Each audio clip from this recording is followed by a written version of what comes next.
नमस्कार दोस्तों। बिना सोचे समझे किए गए कार्य का परिणाम। किसी नगर में एक ब्राह्मण रहता था। उसने अपना पूरा जीवन पूजा पाठ और धार्मिक कार्यों में व्यतीत किया था। समय के साथ ब्राह्मण अब बूढ़ा हो गया था। इस कारण उसकी आमदनी भी कम हो गई थी।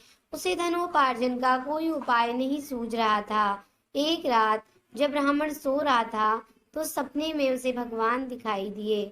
भगवान ब्राह्मण से बोले कि तुमने हमेशा मेरी भक्ति की है, इसलिए मैं तुम्हारी गरीबी हमेशा के लिए मिटा दूंगा। कल मैं तुम्हारे द्वार पर भिक्षा मांगने आऊंगा। तुम मेरे सिर पर जोर से डंडा मार देना। तुम्हारे डंडा मारते ही मेरा शरीर स्वर्ण में बदल जाएगा। तुम उस स्वर्ण से धनवान हो जाओगे। इतना कहने के बाद ब्राह्मण की नींद खुल गई। अगले दिन ब्राह्मण ने वैसा ही किया। जैसे ही भिक्षुक भिक्षा मांगने आया, उसने उसके सिर पर डंडे से जोर से प्रहार किया। डंडा मारते ही भिक्षुक का शरीर स्वर्ण में बदल गया। ब्राह्मण और उसका परिवार बहुत खुश हुआ। ब्राह्मण का पड़ोसी ये सब देख रहा था। उसके मन में भी लालच आ गया। जब एक भिक्षुक पड़ोसी के घर भिक्षा मांगने आया तो उसने डंडे से उस पर प्रहार किया।